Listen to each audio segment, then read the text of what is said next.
Okay, so today we're going to see how to fit the EL123 Elelock lock to this cabinet, which is a standard leaf door opening cabinet.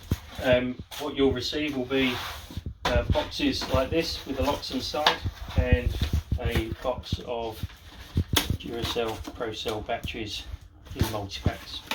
The tools that you're going to need for this are going to be 3 drills. We've got one with a 2.5mm diameter drill set at 20mm length, obviously set to drill setting. This one with a Phillips 2 drill bit, screwdriver bit set to a lower torque depending on your screwdriver and lower speed, and a 2mm diameter drill set at 20mm long and a high speed again. You will also need the 2 installation jigs that we'll be supplying for you. Okay, so first we're going to fit the catch, which goes on the top or the ceiling of the cabinet or on the side of the cabinet. I'm going to be putting it on the side today, on this one. So first of all, you get your jig, you set your position. Normally you would push this up against the edge, but you might need to measure a distance to get that right for you if you're setting it on a vertical. So you need the 2.5mm drill, which you will drill in through the 3 holes until you reach the depth of the full 20mm exposed drill piece.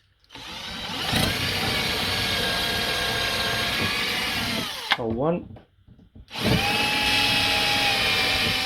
2, and 3. And you can see the 3 holes now drilled into the sidewall.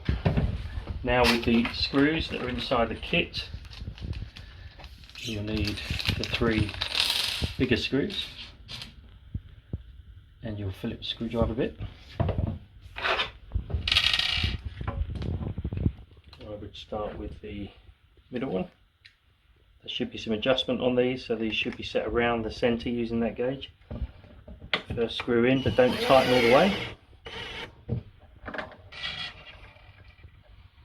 Second screw.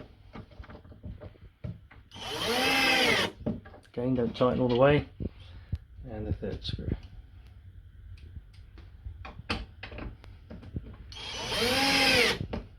So you can now set your catch so that it's start with slightly proud or flush on the front edge here, and then tighten your screws up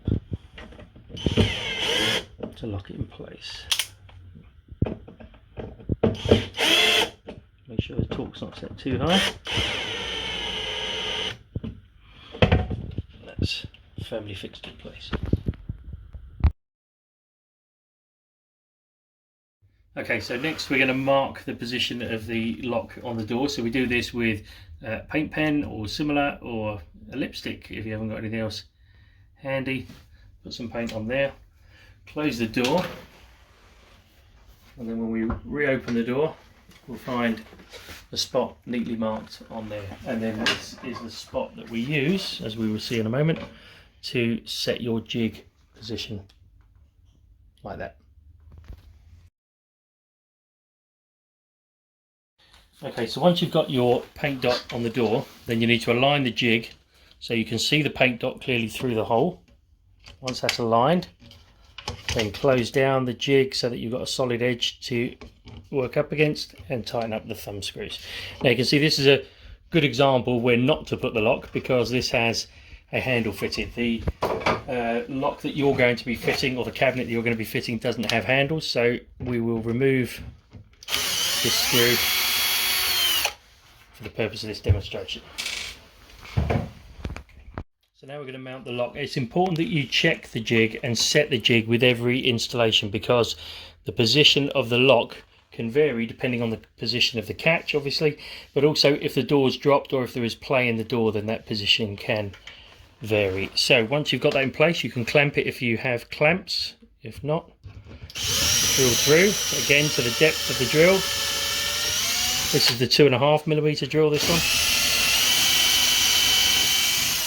Try and keep them nice and perpendicular.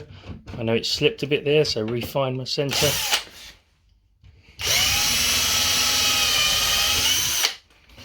And your 3 holes are drilled at the right depth and the right diameter in the right position. Now we come to install the lock, and you'll see there's a label on here that says make sure that the batteries are inserted, the back cover is secured, and the lock is tested before closing the door. If you close the door with the lock fitted but no batteries in, it will latch shut and you will lock yourself out. You won't be able to open the door again to fit the batteries. So remove the battery cover, and there are 3 screws in your kit. These screws here, and these are the screws you're going to use to fit. The short screw goes under the battery compartment. Same screwdriver bit that you used before, low torque setting, and we're going to install that 1 screw first. Again, don't fully tighten at this stage, and then the other 2 screws will go through these top holes. You can feel that one engage and that one engage there. So now we can tighten these up. Make sure the screwdriver is not set with too high a torque.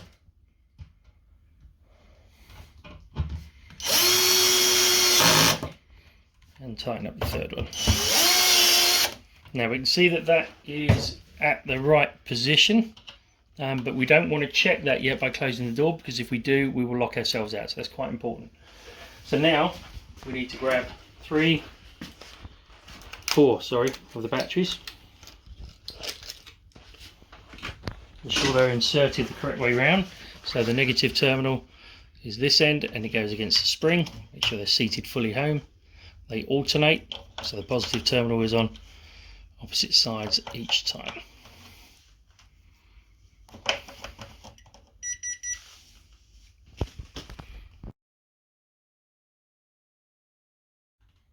So now the batteries are inserted, and we've tested that the lock works. We can fit the battery cover. So this snaps on at the bottom and then clicks into place. You get 2 screws inside the kit, a very small screw and a thumb turn grub screw. We use a thumb turn screw because the members of staff in the store may not have a tool if they need to change a battery. So screw that on. Once again, check it's still working, which it is.